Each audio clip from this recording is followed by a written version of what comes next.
की धूप से, पतझड़ के रूप से, गर्म हवाओं से, गम की फजाओं से, अपने प्यार को, घर संसार को मिलके बचा ले, ओढ़ कर गुर्बत की छाओं, गुर्बत की छाओं, गुर्बत की छाओं। देखो इफ़त, तुम जानती भी हो कि अब्बा जी को दवा दूध के साथ लेनी होती है। पानी के साथ दवा जहर नहीं बन जाती। नहीं बेटा, अहद शिकनी नहीं करनी। अच्छा खैर, यादों के हवाले से बात हो रही है। इसलिए कि बाज लोग यादों को भुलाने में बड़े माहिर होते हैं। बाज लोग सारी जिंदगी यादों के सहारे ही गुजारते थे। माहौल माहौल तो मम्मी आइडियल है, आइडियल। सारे लोग कोऑपरेटिव हैं और एहसास ही नहीं होता कि हम किसी दफ्तर में काम कर रहे हैं या घर में। मेरी बात तुमसे मामूली सा काम नहीं हो पा रहा तो मेरे क्या करो? भाई देखो, तुम नौरीन के साथ भी तो बैठते थे, तब ऐसी बात नहीं निकलती थी। हो सकता है कि तासुर नौरीन ने फैलाया।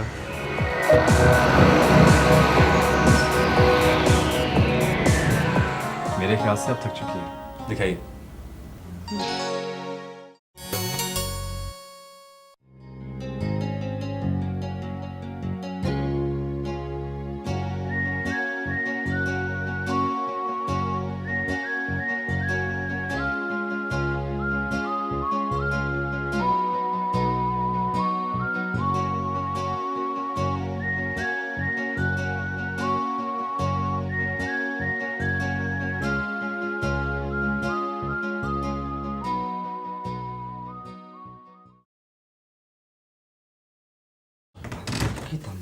खैर तो है शरफू।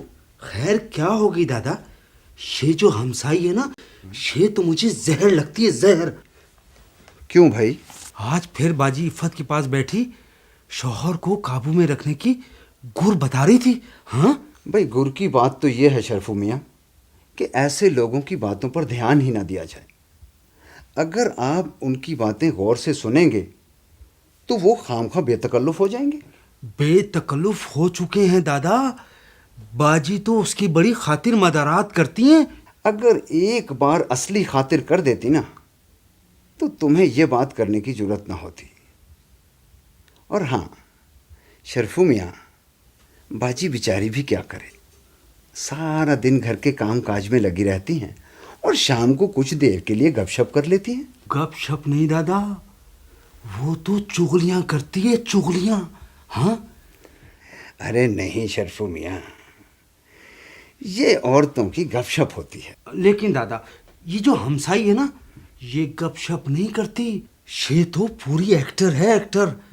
कभी रोकर दिखाती है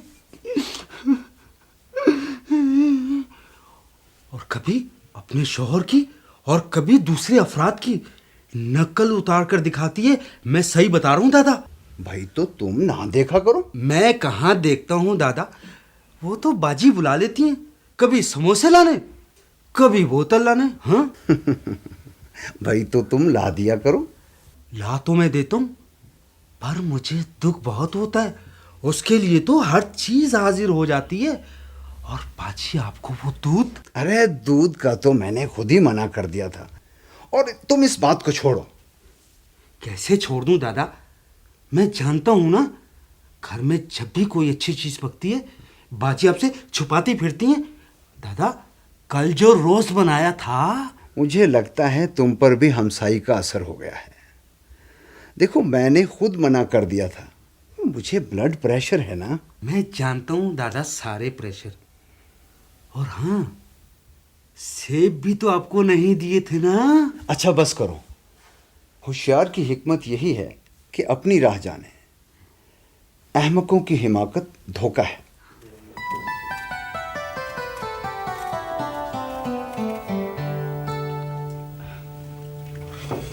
ये लीजिए मिसेस सुहेल। नहीं थैंक यू मिस नौरीन, मैं चाय पी रहा हूँ, थैंक यू। वो तो ठीक है, लेकिन मेरी खुशी के लिए। आपकी खुशी की तो फिर मैं ले लेता हूँ, कोई एतराज़ नहीं, मैं चाय में डुबो के खा लूँगा। थैंक यू, आपने मेरा दिल तो रखा। एक तो आप भी ना छोटी छोटी बातों पे जज्बाती हो जाती हैं। जिसके पास जज्बात ना हो वो तो यही कहेगा ना।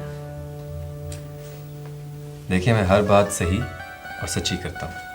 सच, सच और सच्चाई क्या है ये आपको क्या मालूम? इस दुनिया की सबसे बड़ी सच्चाई है मोहब्बत। और मोहब्बत क्या है ये? मैं आपके लिए चाय मंगवाऊँ? जिस चाय में चाह ना हो उसे पीने का फायदा।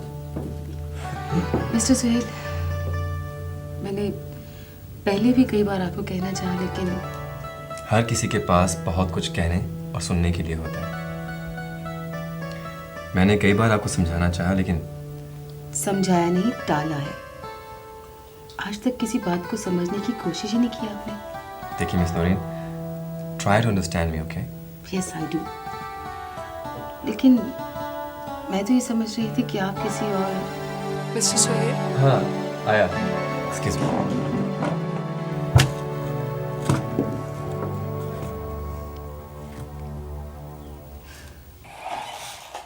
अहमद, छोड़ो उसकी गाड़ी, छोड़ो। ये लो, इससे खेलो, खेलो इससे। पापा मम्मा मारती हैं।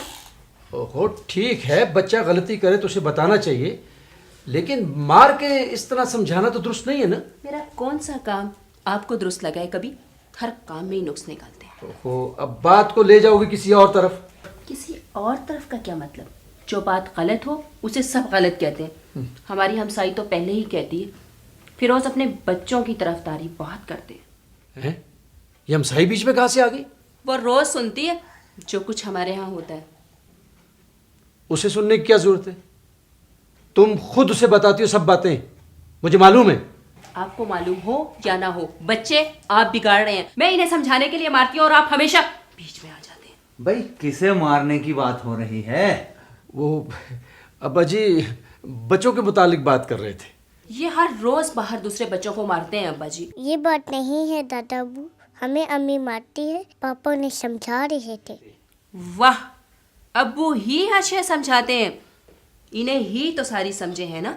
भाई मारने की बात नहीं है, तरबियत देने की बात है। मारना तो कोई अक्लमंदी नहीं है। डांट डपट से बच्चों की शख्सियत पर असर पड़ता है। यही समझा रहा था मैं। कहिए कहिए, आपको कौन रोक सकता है? रोकना तो बेटी हाथ चाहिए, मारना तो कमजोर शख्सियत की निशानी है। तुमने कभी देखा है परिंदों और जानवरों को, उन्होंने कभी अपने बच्चों को मारा? ये इंसान है जो ये जुल्म करता है। लेकिन अब्बा जी, परिंदों और जानवरों के बच्चे अपनी माओं को इतना तंग भी तो नहीं करते। भाई ये तुम्हारी सोच का अंदाज है। बच्चे तो बच्चे हैं, वो खेलते हैं, और जब माँ कोई काम करती है तो वो समझती है कि बच्चे आड़े आ रहे हैं। बस इतनी सी बात है कि बच्चों के खेल में खुद शरीक हो जाओ और फिर घर का कोई काम नहीं होगा, इनके खेल ही रहेंगे अब्बा जी। अब्बा जी को पूरी बात तो करने दो। इफ़त बेटी, वक्त की तकसीम ही असल चीज़ है। किस वक्त क्या करना है इसका फैसला ही घर में तरतीब लाता है। यानी बच्चों की रूटीन देखकर हम अपनी रूटीन बनाएं। शर्फू, ओए शर्फू, बाजार जाता है, वापसी का नाम ही नहीं लेता।